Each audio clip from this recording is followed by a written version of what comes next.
Olá pessoal do segundo ano, tudo bem? Bom dia, boa tarde ou boa noite. Eu sou o professor Tiago e na aula de hoje a gente encerra o conteúdo prosa romântica no Brasil falando sobre romances históricos e sobre teatro romântico. A gente anteriormente falou sobre os romances urbanos, os romances indianistas e os romances sertanistas ou regionalistas. Falta a gente falar aí sobre essa última categoria dos romances românticos, que são os romances históricos. O próprio nome ele já é autoexplicativo em certa medida. Ora, o que seriam, portanto, romances históricos? São romances que aproveitam aí temas históricos para sua constituição. São romances que têm como pano de fundo, que têm como acontecimentos, panorâmicos, episódios marcantes da história nacional. E isso tem um propósito. Vejam o texto ali. O romantismo defendia que a literatura tinha, além do seu valor artístico, histórico e cultural, uma função cívica e pedagógica. Vamos por partes aqui, gente. O que é essa função cívica da literatura? Criar essa consciência de nacionalismo, o orgulho pátrio. A gente já falou bastante sobre isso.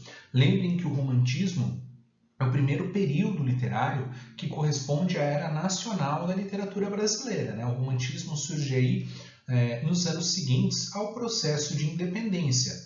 E os autores românticos, de uma forma geral, elegeram para si a tarefa de construir a identidade nacional através do texto literário. Por isso, a literatura deveria abranger aí todos os aspectos da vida nacional, criando uma espécie de espelho em que o país se visse refletido. Então, esses romances históricos, eles também têm uma função cívica nesse sentido, de construção da identidade nacional e do orgulho pátrio, ok? Eles também têm uma função pedagógica, por quê? Porque eles trazem até o leitor informações importantes sobre a história nacional, especificamente o período colonial. A gente vai falar aí principalmente de dois romances do José de Alencar, ambos se passam aí, gente, no período anterior à nossa independência, tá bom? Beleza? E o José de Alencar é o principal nome também dos romances históricos da nossa literatura, e essas obras têm os fins, portanto, de educar e estimular o sentimento e o orgulho pátrio, beleza? Então vamos lá. Os dois principais romances históricos da nossa tradição são romances do José de Alencar. O primeiro deles, As Minas de Prata. Esse romance, publicado originalmente em 1865, trata da descoberta de ouro e metais preciosos na região de Minas Gerais, da colonização do Sudeste brasileiro, ok? Dos primeiros anos da extração desses metais preciosos, do apogeu do ouro em Minas Gerais, beleza? Isso aí, gente, é século XVIII, final do século XVII, início do século XVIII, beleza? E a Guerra dos Mascates, de 1873, trata do conflito entre os senhores de engenho de Olinda e os comerciantes portugueses. A história se passa aí no ano de 1710, Para quem não lembra da Guerra dos Mascates, o que aconteceu foi o seguinte: quando os holandeses saíram do Brasil, foram definitivamente expulsos do país, eles deixaram de financiar a produção da cana-de-açúcar, a produção do açúcar, e quem perdeu com isso foram os senhores de engenho da região de Olinda, em Pernambuco, ok?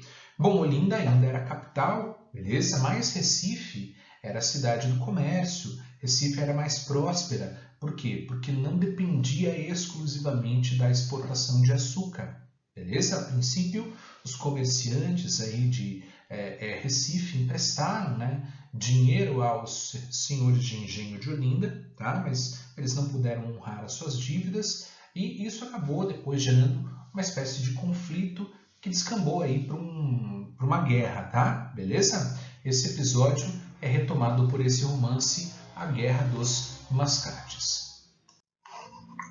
No século XIX também surge o teatro no Brasil. Na verdade, gente, o teatro no Brasil, a rigor, ele já existia desde o século XVI. O padre José de Anchieta escreveu algumas peças aí de cunho pedagógico, religioso, para trazer aí os dogmas do catolicismo aos índios, né, nesse processo de catequização, né, de aculturação do gentio. No entanto, até o século XIX, o teatro no Brasil ele tinha um caráter principalmente amador. Por quê? Porque não havia condições materiais adequadas à profissionalização dos atores. Então vejam, não havia espaços adequados, né? Não havia investimento em figurino, era tudo feito de improviso, ok? Enquanto isso, na Europa, o teatro ele já tinha uma importância enorme desde o período do Renascimento, né? As cortes, a burguesia, a elite europeia frequentava o teatro. Aliás, não só a elite, né? O teatro era uma atividade que levava aí multidões às suas salas, né?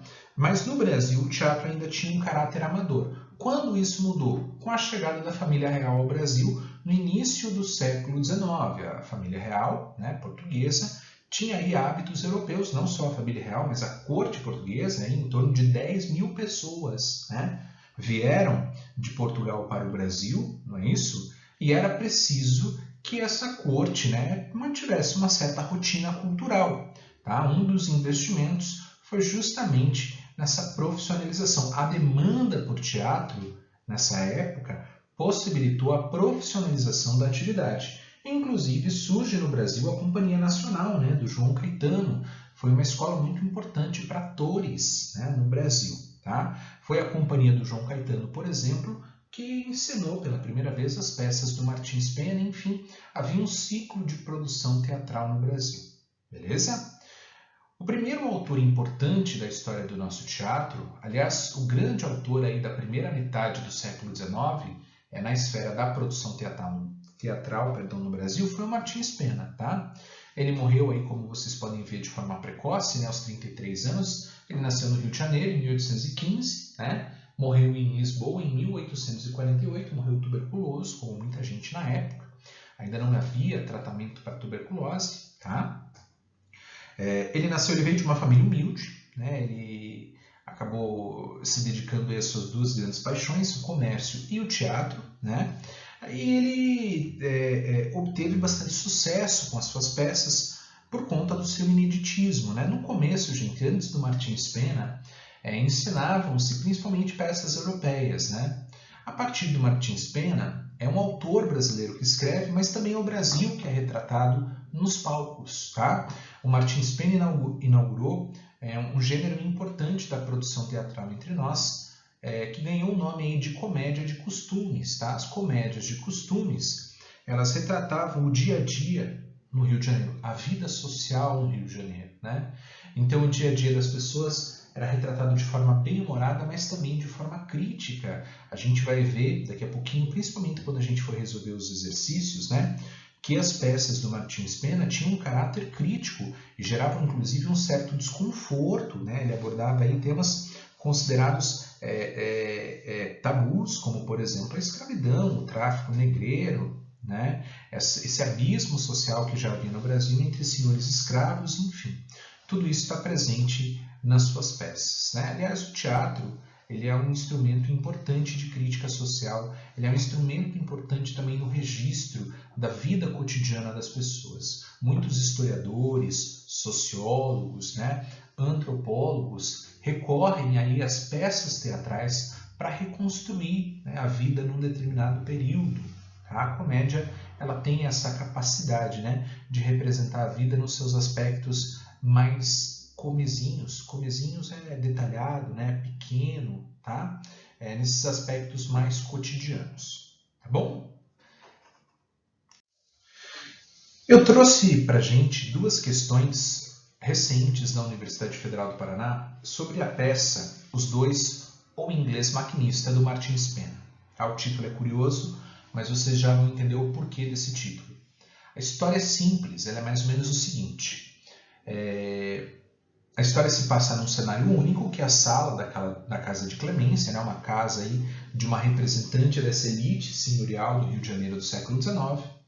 E Clemência está passando por uma situação difícil. Por quê? Porque o marido, Alberto, foi lutar ao lado das tropas federais lá no Rio Grande do Sul, tá? Durante o período da Revolução Farroupilha. E mesmo com o fim dos conflitos, ele não voltou para casa, beleza? Então o que acontece é que aquela casa é uma casa, né, enfim, que é dirigida por Clemência, né? Clemência está à frente aí da sua casa, né, sem o apoio do marido, tá? Na casa vivem, além de Clemência, suas duas filhas, né? Mariquinha, a mais velha delas, já em idade de casamento, tá? O sobrinho Felício, por quem Mariquinha é apaixonada e ele por ela, ok? E há também, gente, os escravos, né? Lembrem que a gente está falando ainda de um período em que o Brasil é um país escravocrata, né? Ok? Dois homens, por interesse, se aproximam da família. Gainer, que é um inglês, né? O nome dele, Gainer, é simbólico, né? Ele é um trambiqueiro, né? O cara que está sempre ganhando no sentido ruim, né? E o negreiro, ele tem esse nome porque ele é um traficante de escravos. A peça se passa num período em que o comércio de escravos ele só era permitido em âmbito local. O tráfico de escravos já era proibido. Mesmo assim, o negreiro, né, ele fazia isso, né? Ele trazia escravos ilegalmente para o Brasil. E aí tem uma questão interessante. A atividade é legal, mas meio que todo mundo sabe, né? O tráfico ele era proibido, mas até certo ponto ele era tolerado. Ok? Beleza? Então, o Gainer e o negreiro estão ali para casar-se com Mariquinha, mas Mariquinha não quer casar nem com um e nem com o outro. Mariquinha quer, no final das contas, casar-se com o seu primo Felício, a quem ela bastante ama. Beleza? Vamos ver as alternativas, eu vou acrescentando as informações ali necessárias. Vejam lá. Você, no texto teatral, do qual a figura do narrador é ausente, não há espaço na sua estrutura formal para a descrição de ambientes ou de personagens. Gente, isso é falso, né?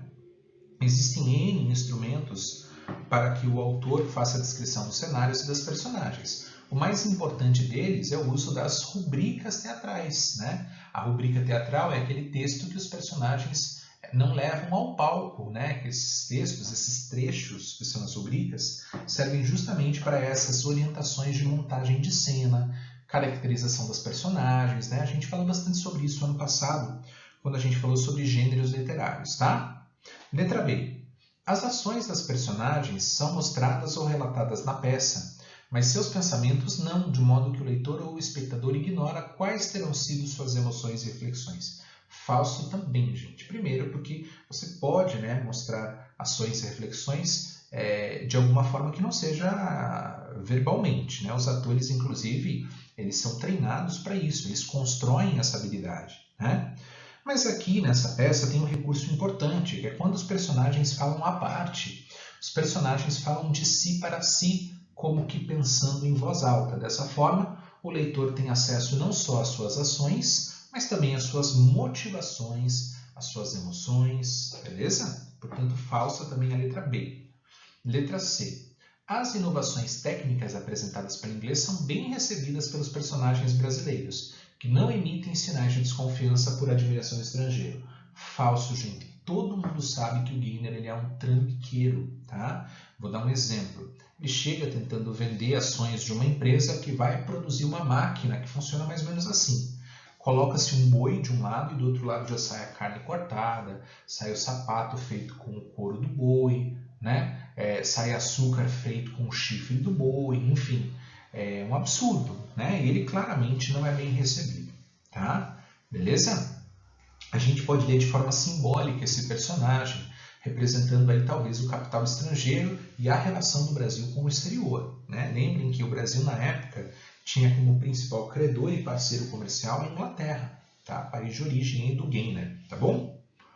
Depois, gente, letra D. Por tratar de um tema tecnológico, a peça não conta com personagens femininos. Gente, isso é falso. Há muitas personagens femininas, começando pela Clemência, né? Tem Eugênia, tem a Mariquinha, enfim, tá? Só pode ser, portanto, a letra E. A ação se passa no momento em que o tráfico de escravos já não era permitido, mas ainda assim sua venda ilegal é praticada e discutida na peça. Beleza? Joia? E a 2, que trata desse episódio, dessa questão propriamente do tráfico de escravos, né? Ao longo das décadas de 1820 e 1830, o Brasil firmou acordos internacionais e promulgou leis que declararam extinto o tráfico internacional de escravos e declararam livres os negros que entrassem em território nacional. A peça, Os Dois, o Inglês Maquinista, escrita e encenada na década de 40, põe em cena a permanência do comércio ilegal de escravos e o tratamento dispensado aos negros naquela sociedade. Olha o caráter crítico aqui, gente, da peça do Martins Pena, tá?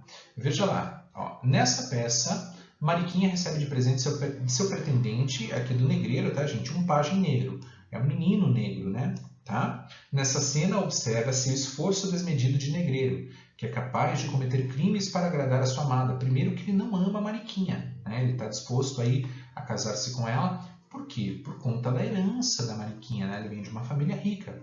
Postura adequada aos padrões românticos. Falso, portanto, gente, principalmente por conta disso aqui, ó. Né? Ok? Então ele não ama a Mariquinha, o relacionamento ali é de interesse. Mas no final ela acaba ficando com o Felício e o amor prevalece, tá? Na verdade, no final o Alberto chega, né? O Gainer é escorraçado, o negreiro é escorraçado, a peça, ela tem aí um final feliz, que é o que a gente chama de final folhetinesco, mesmo não se tratando de um folhetim, tá bom? Vamos lá, Clemência, a mãe, conseguiu comprar um escravo por intermédio de pessoas influentes. Preocupada com sua imagem, ela mantém segredo quanto ao novo escravo, ocultando-o dos frequentadores de sua casa. Aqui está errado, gente. Ela mostra com muito orgulho esse escravo, né? Mostrando aí essa característica curiosa da sociedade brasileira, né? Ao mesmo tempo em que há leis proibindo certas práticas, elas são absolutamente comuns, né? Existe uma lei que parece que pertence somente aos códigos penais e uma outra determinada aí pelas práticas sociais, né? E é essa prática social aqui que ninguém faz questão de esconder, tá? Então veja como há um caráter crítico aqui na peça, né? Letra C. Felício refere-se a negreiro como um negociante de meia cara. A expressão hoje em dia em desuso serve para julgar a falta de caráter de negreiro que usa de máscaras sociais para sustentar uma boa imagem perante a sociedade fluminense. Não é isso, gente. Não tem a ver com máscaras sociais, tá? Beleza? Tem a ver justamente com esse caráter da ilegalidade, né, das práticas do negreiro. Tudo bem? Beleza? Todo mundo sabe que o negreiro é um traficante de escravos, né? Ninguém sabe, ninguém desconfia que o negreiro seja um homem honesto, tá bom?